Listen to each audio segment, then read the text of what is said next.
What is going on, guys, and welcome back to the channel. um Today I have another video that I saw on one of the forums posted up, pretty much talking about the dating apps trying to fix the problem that's here in Colombia. Now, if you guys did not know, a lot of foreigners come here and they get on Tinder or Grinder, thinking that they're gonna meet, these girls, which they do. They end up meeting these girls, but sometimes it ends up very, very badly.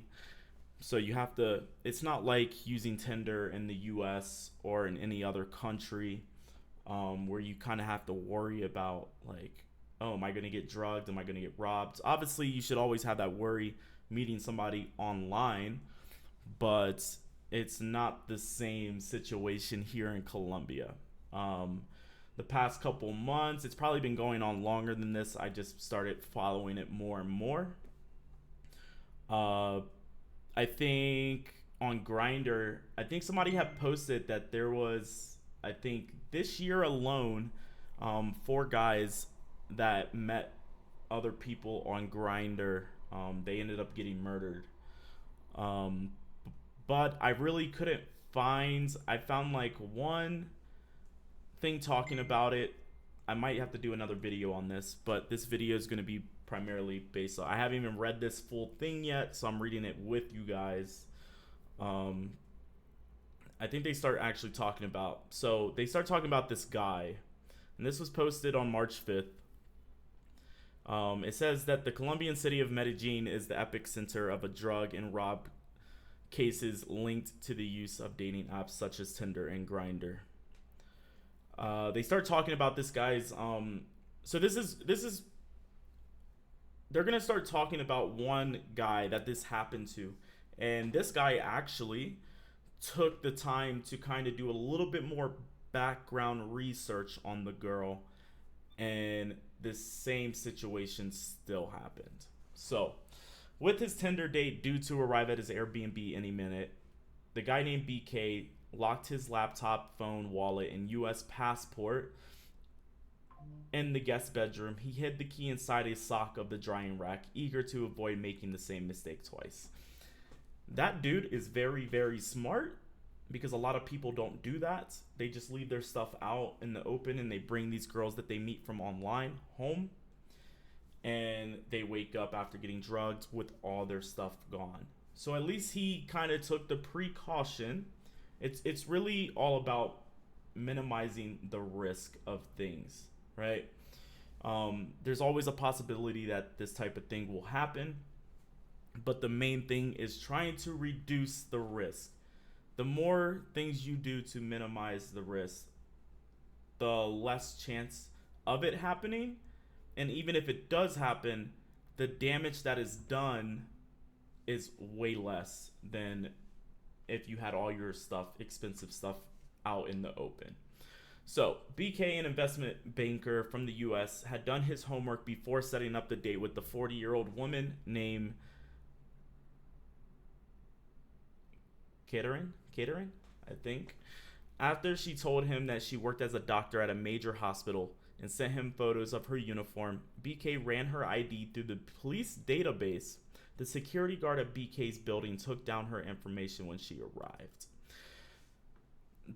That's also another very smart thing to do, but obviously it didn't. Even though he did those to minimize the risk, the same thing still happened to him, right? And I see a lot of foreigners when I first got here. I would stay at the hotel, and there would be so many guys that would bring in girls from the street, and they would get an attitude with the concierge, because the concierge, if they saw a random girl, they would make sure that the person that rented the hotel room or the Airbnb would get that girl's information. So the front desk would take a photo of her ID and things like that. And it was kind of crazy to see foreigners get mad or annoyed that they were asking for that information. It's obviously the smart thing to do. When I used to be there, and even girls that I made friends with that were not from the street, because I just never talked to any of the girls on the street or any of the prostitutes. Um, if it was a girl that I did not like, if I was just meeting her or whatnot, even if it was after like a few days, I still never trusted the lot like trusted that person quickly, and I would still make her um, get the ID and things like that to the front desk, trying to minimize my risk. I always have people sign in at the front desk, even at my apartment now. When I have people over or girls, whatever the case is, I still make them sign in at the front desk, just in case. And then what I used to do at my old apartment, I mean, not apartment complex, but my old Airbnb hotel, was I was super cool with the concierge, and I was like, hey, um, beforehand, before any girl showed up, they always knew, and I knew all the concierge that worked there. So my way of kind to reduce the probability of something bad happening was, one, any girl, it didn't matter any type of guest I had, I made them take a picture of their ID. I made them write down all their information. That way the front desk knew. Two, I told all the concierges on different days, because obviously they work different hours, that, hey, if you see me go up with a girl and if she comes down alone, don't let her leave. Call me first. Call me on my phone. If I don't answer, don't let her leave, and come check up on me. So anytime, if I had like one of my female friends come over and she left, like she left and I totally like just forgot that they're gonna stop her. There's been like twice that's happened. My friend left and I just totally forgot in the moment, and she got downstairs and they would call me and I'm like, oh no, she's good to go.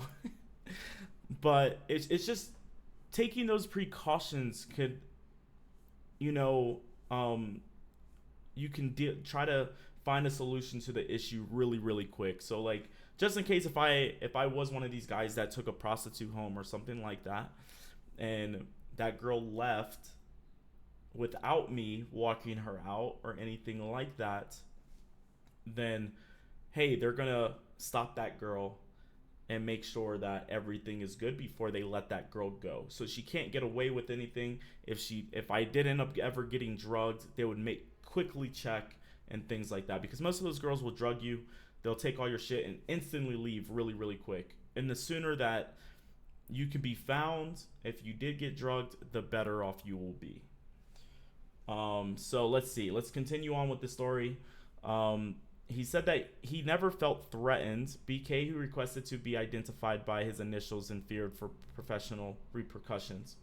One of the things he remembers from that cool evening in Medellin, the second largest city in Colombia, is offering Catherine a second beer and going to the fridge for literally 20 seconds. BK woke up 18 hours later to find his bedroom empty and items worth $10,000 missing.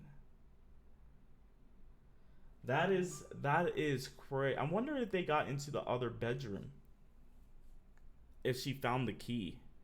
But the problem with that is that when they give you scopamine, it makes you completely incoherent. And if you don't pass out fast enough, they can tell you what to do. They might ask you for your phone password. They might ask you, hey, where's the key to that bedroom? I want to know what's in that bedroom. You're gonna voluntarily do it. So that's the most dangerous thing ever. Yeah, that sucks. 18 hours later. So you kind of have to figure, this dude probably took this girl back to his place. It was probably like after 12 a.m. You woke up pretty much the next, like, not a couple hours later, but a whole day went by. And that's what I was trying to say in my last videos. Some of these guys, they take a girl home at night, they get drugged and robbed, and they thinking they woke up the next morning at like 10, 11, 12 p.m. No, it's like a full day has went by and you're just now waking up. That's like the other big issue. But they explain he's one of the lucky ones because obviously he didn't get drugged enough to where he just did not wake up. Um, in 2023, the Medellin tourist uh, laboratory documented 41 violent tourist deaths, a 40% increase from 2022. Of those, 17 victims were U.S. citizens, and several of the cases were linked to dating apps. In December, the U.S. Embassy issued a warning about the platforms. I still feel like this number is much higher. This is just what's documented.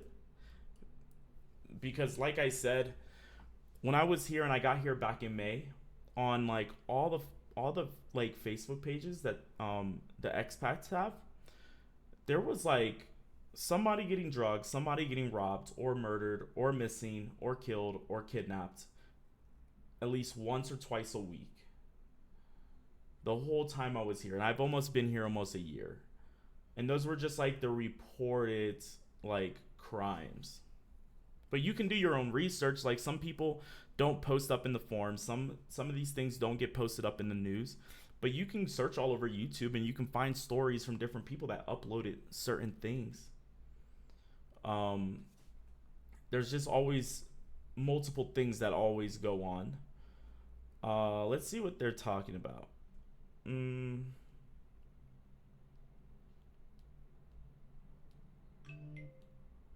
Despite its implication in deaths and robbers, Tinder, the most used dating app in Colombia, is not considering pulling its service out of the country. We are in the business of connecting people and helping finding them love. Obviously, they're not going to pull the app from a country just because there's death and robberies. But I think Tinder needs to make a better judgment call on certain people. Like, I feel like the app needs to make sure that you verify with a picture. Like, you verify a lot of things. You upload your ID, you verify with the actual video, just like some of the verified accounts on there. And I think they need to be able to report to the police. Like if a guy says, hey, like, this is the girl that I was on there with, ban that girl off of the thing with that ID and allow her not to come back on. They need to do more realistic user verification to make sure that these accounts are actual good things. Let's see. In January, Tinder users who set their location to Colombia began seeing in-app warnings about heightened risk and recommendations to prioritize their safety. The app has human and automated moderation to look for red flags and allow users to be verified if they take a selfie that matches the photos in their profile, says Willie. Let's see.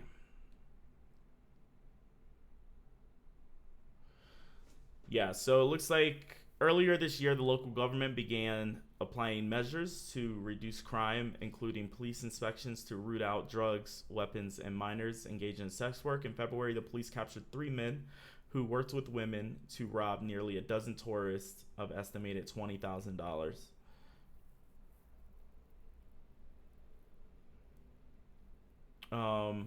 BK's trust with Catherine wasn't the first time he fell victim in Medellin. One night in 2017, he was out watching a basketball game when someone slipped drugs into his beer. 3 days later, he woke up with bloody arms and legs, his phone and wallet missing, and his memory erased.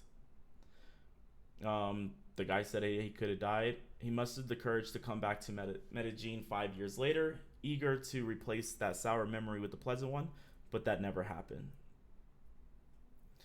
Dang, this girl did not leave right after. It says the girl spent 4 hours in the apartment searching for BK's valuables and left around 2 a.m. According to the building security, while he was passed out, she unmatched him on Tinder and used his laptop to get into WhatsApp and delete her contact pictures and their conversation. BK didn't report the incidents to Tinder, assuming it was useless without evidence. She was a pro, he said. The crooks are smarter than Tinder. Yeah, that's what a lot of people don't understand. These people, the girls that go on Tinder, they're normally working with multiple guys, and they are very, very intelligent. Like I said, they're gonna slip you that drug. They're gonna start asking you for your Facebook, like to get into your face password and all that, face ID, to get into your phone. They're gonna get into your bank accounts, and into your crypto wallets. They're going to get into everything. They'll go on WhatsApp and they'll start sending messages to everybody saying, "Hey, I'm in kind of like a budge. I need you to send me $50 to this WhatsApp or Cash App or whatnot." They are very intelligent when they come to like doing this, just as he said. Like the girl was a pro. They are very pro at doing this. They've done it multiple times. They know how to get into phones and things like that.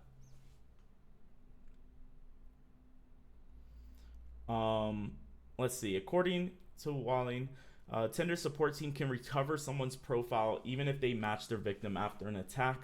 Assault victims say that they have seen their attackers on a second dating app after reporting them on the first. Let's see.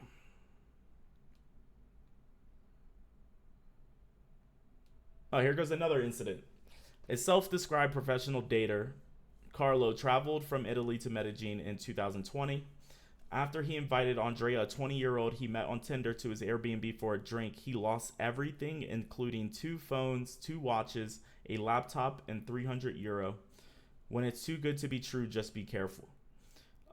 When the police didn't pursue his case, Amato looked for Andrea on his own before Colombian friends, aware that gangs have been involved in several attacks on foreigners and fearful for his safety, warned him against it. After he awoke and found himself stripped of his belongings in October, BK realized he was trapped in Colombia. He took an overnight bus to the U.S. Embassy to Bogota to request an emergency passport. A friend booked him a flight back home to Florida. He tried to report the attack to the police, but authorities told him that he needed to come back to pursue the case. He plans to do that. The problem with that is a lot of the police just do not care. They don't care, and they act as if they are wanting to do something. Like I said, this has been happening way before I even got here, and it's been happening a lot more the whole year that I've been here. So they'll dive into it unless they have like concrete proof of everything, video evidence, they're able to find the girl, things like that. That's the only way that they do something about it. So I just want you guys to give you guys another video explaining the dangers of being here and how you have to make sure that you're reducing the possibility of risk. It's a real thing. Trying to meet girls off of Tinder here is honestly just not worth it. Go out to Provenza, go out to the mall, meet some girls there. Okay? Like, talking to a cute girl or anything like that is not worth losing your whole bank account or anything like that. It's just not worth it. All right? So be safe out there, guys. I hope you guys enjoyed the video. Let me know what you guys think in the comments below, and peace out.